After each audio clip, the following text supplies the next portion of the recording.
Number 3 है आपके पास। इसको अब देखिए यहाँ पे आपको क्या लगा हुआ नज़र आ रहा है, log 5p power square x y q. अब यहाँ पे देखिए 3 डिजिट्स है, 5 एक, p second and q square. दो आपके पास अल्फ़ाबेट्स वेरिएबल्स आ रहे, 5 आ रहा है digit x y whole q, नीचे 2 आपके पास वेरिएबल्स आ रहे एक्स और वाई, और ऊपर क्या आ रहे p और q आ रहे, ठीक है, और 5 आ रहे, एक नंबर आ रहे, ठीक है। ऊपर मिसाल दे रहा हूँ, आपके पास ऊपर 3 नंबर है, नीचे 2 नंबर है, ठीक है।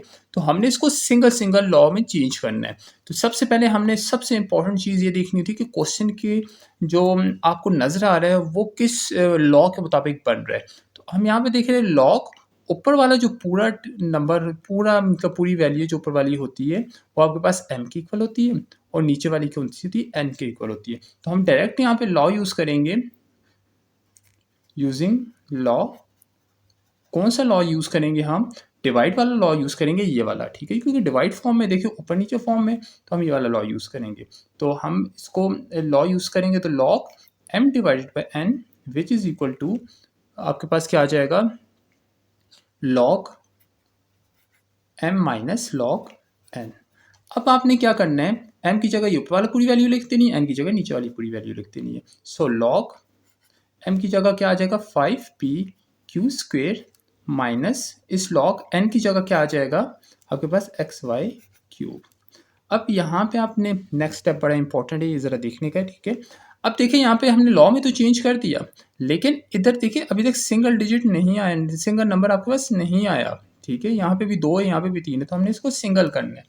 तो सिंगल करने के लिए हम क्या करेंगे, दोबारा लॉ यूज़ करेंगे। लॉ एक दफ़ा नहीं बहुत दफ़ा यूज़ कर सकते हैं आप क्वेश्चन में, ठीक है। अगेन यूजिंग लॉ, ठीक है, हम दोबारा लॉ यूज़ कर देंगे। आपने प्रेजेंटेशंस को फॉलो करके आपने खुद इस क्वेश्चन को प्रेजेंट कर देना अच्छे तरीके से। तो हम करेंगे लॉग, अब ये देखिए इस लॉ को देखिए, ये लॉग एम एन वाला लॉग फार्मूला यूज हो रहा है। देखिए एम 5p और q के दरमियान कोई भी निशान नहीं है, तो ये हमारे पास कौन सा लॉ बन रहा है, फर्स्ट वाला मल्टीप्लिकेशन लॉ बन रहा है, ठीक है। तो हम इसको कैसे लिखेंगे कि m multiply by n which is equal to log m plus log n। अब हम इसको चेंज कर देंगे, लॉग m की जगह क्या आ जाएगा 5 प्लस लॉग n की जगह क्या आ जाएगा p प्लस लॉग, फिर n की जगह क्या आ जाएगा q स्क्वेयर। मल्टीप्लिकेशन फॉर्म में फर्स्ट m होता है, आगे सारे n टर्म्स होती है, ये चीज़ आपने याद रखनी है, माइनस लॉग, ठीक है। इसको भी अगर हम ओपन करेंगे एक्स वाई क्यूब को, तो इसको भी हम इस तरीके से ही लिख सकते हैं, ठीक है। ये फर्स्ट m होता है और सेकेंड n होता है, log x plus plus log क्या आ जाएगा आपके पास वाई क्यूब, वाई क्यूब। अब देखिए आपके पास ये सिंगल आ गया, ये भी सिंगल आ गया, इन दोनों का हमारा काम खत्म। यहाँ पे स्क्वेयर आया हुआ है, स्क्वेयर फॉर्म में भी नहीं होना चाहिए, ठीक है।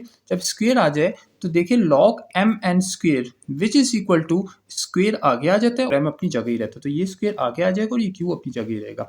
बाकी हम सारे वैसे लिखते हैं, log 5 plus log P plus ये जो 2 है इसको हम आगे लिख देंगे तो लॉग क्यू आ जाएगा, माइनस ये सिंगल डिजिट है x, तो हम इसको वैसे ही लिखेंगे। ये क्यूब फॉर्म में थे, देखिए ऊपर पावर है, तो हम इसको आगे लेके जाएंगे तो ये क्या बन जाएगा आपके पास 3 लॉग y।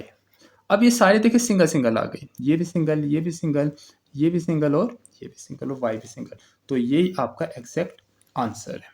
अब नेक्स्ट क्वेश्चन है आपके पास 53.3।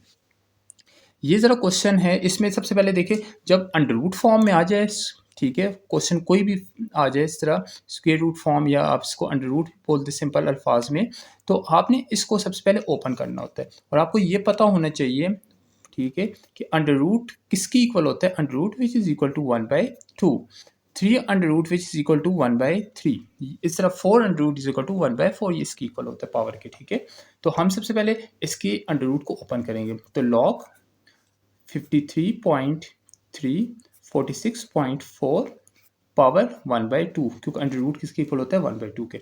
अब ये कौन सा लॉ यूज़ हो रहा है, ये आप थर्ड लॉ देख सकते हैं। थर्ड लॉ देखिए ये पूरा का पूरा m है और ये पूरा का पूरा n है, देखिए लॉग m पावर n, ये आपके पास समझ आ रही है ना। देखिए तो हम इसको लॉ में यूज़ करेंगे, यूजिंग लॉ, जब हम लॉ यूज़ करेंगे इसमें तो आपके पास क्या आ जाएगा, सिंपल, कोई इतनी बड़ी बात नहीं है।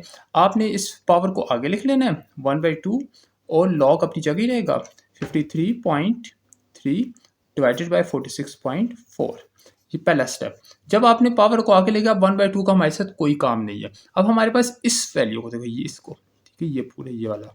अब ये देखिए ये दोबारा एक लॉ बन रहा है, तो हम दोबारा लॉ लगाएंगे अगेन यूजिंग लॉ। अब देखिए ये डिवाइड फॉर्म में, ऊपर वाला m है, नीचे वाला n है, तो ये देखिए डिवाइड फॉर्म में आ चुका है, तो हम ये वाला लॉ यूज़ करेंगे। तो 1/2 वैसे ही लिखेंगे, तो इसको हम ब्रैकेट में लिख देते, लॉग m की जगह आ जाएगा 53.3 माइनस लॉग 46.6। अब देखिए ये सिंगल सिंगल आ चुके हैं, देखें ये पूरा एक नंबर ये सिंगल होता है, ठीक है, 3.5 46.6, तो ये आपका एग्जैक्ट आंसर है।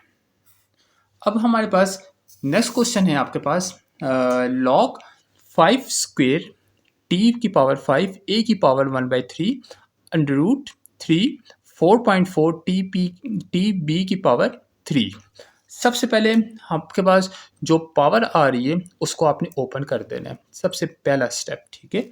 तो हम पहले स्टेप में जाते हैं यूजिंग लॉ। लॉ अभी आपने यूज़ नहीं करना, पहले हम इसको तरतीब से लिखते हैं। लॉग 5 की पावर 2 टी की पावर 5 ए की पावर 1/3 वैसे के वैसे लिख देंगे, डिवाइडेड बाय, इसको हम अंडर रूट 3 को ओपन करेंगे, 3 under root which is equal to 1/3, तो आपके पास क्या आ जाएगा 1/3। अब इधर से पॉसिबिलिटी क्या बन रही है, आप यहाँ से समझने सर, ठीक है। 4.4 टी बी पावर 3, इस हम क्या लगा देंगे 1/3, ये आपके पास क्या आ जाएगी, पावर आ जाएगी इसकी। अब नेक्स्ट स्टेप ये एक लॉ यूज़ हो रहा है, कौन सा लॉ, आप यहाँ पे देख सकते हैं सेकंड लॉ, क्योंकि ये ऊपर नीचे, ये पूरा का पूरा m है, ये पूरा का पूरा नीचे n है, तो हम यूजिंग लॉ, हम लॉ लगा देंगे डायरेक्ट। तो मैं आपको लॉ अब लिख नहीं रहा हूँ, नीचे जगह कम हो जाएगी, तो मैं आपको डायरेक्ट इसमें पुट करके बताता हूँ कि m की जगह मैंने ये ऊपर वाला पूरा लिख लेना है और n की जगह मैंने पूरा नीचे वाला लिख लेना है। तो हम लिख देंगे लॉग 5 स्क्वेयर टी की पावर 5 ए की पावर 1/3 माइनस 4.4 टी बी की पावर 3। आपके पास इस चीज़ का आपने यहाँ पे आप लिख लेना है, और 1/3 ये और पावर आ जाएगी इसकी। इस स्टेप को आपने इस तरीके से ही फॉलो करना है, सही है। देखो ऊपर वाला ऊपर लिख दिया, नीचे वाला मैंने नीचे लिख दिया। अब ये वाला जो बन रहा है आपके पास, ये आपके पास क्या आ रहा है, ये वही जो हमने पिछले क्वेश्चन में किया था। देखिए इन तीनों के दरमियान कोई भी निशान साइन नहीं है, तो ये मल्टीप्लाई हो रहे। जब मल्टीप्लाई होते तो हम कौन सा लॉ यूज़ करते, ये वाला लॉ यूज़ करते, ठीक है। तो m आपके पास पहला डिजिट होता है और n आपके पास आगे सारे डिजिट्स होते हैं, ठीक है। तो हम इसको लॉ में चेंज कर देंगे, तो आपके पास क्या आ जाएगा, log 5 square plus log T की पावर 5 प्लस लॉग ए की पावर 1/3 माइनस, अब यहाँ पे इस लॉ को देखें, log 4.4 t b power cube 1/3। अब इस लॉ को अगर आप देखें तो ये देखिए ये पूरा का पूरा ब्रैकेट के अंदर क्या है आपके पास m है, और ये ऊपर का क्या है आपके पास n है, तो n पावर आगे आ जाती है, 1/3 हम ऐसे लिख देंगे, और लॉग 4.4 टी बी क्यूब वैसी का वैसी आप लिख लो, ठीक है। अब थोड़ा जगह नहीं है तो मैं आपको यहाँ पे ज़रा लेंथी हो गया, इसलिए मैं थोड़ा सा आगे कर लेता हूँ इसको, इक्वल टू। अब यहाँ पे देखिए दोबारा अगेन लॉ यूज़ हो रहा है, कौन सा लॉ यूज़ हो रहा है, आपको ये नज़र आ रहा है, ये मल्टीप्लिकेशन वाला लॉ अब यूज़ नहीं हो रहा।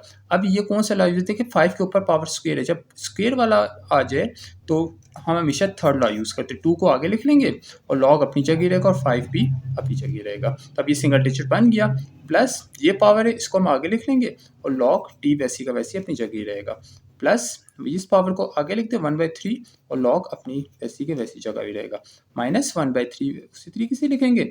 अब 4.4 है, अब ये जो देखिए 4.4 टी और बी क्यूब, ये तीनों अलग अलग टर्म्स हैं, तो हम इसमें भी लॉ यूज़ कर सकते हैं, कौन सा, जब मल्टीप्लिकेशन लॉ कौन सा होता है आपके पास, ये वाला होता है।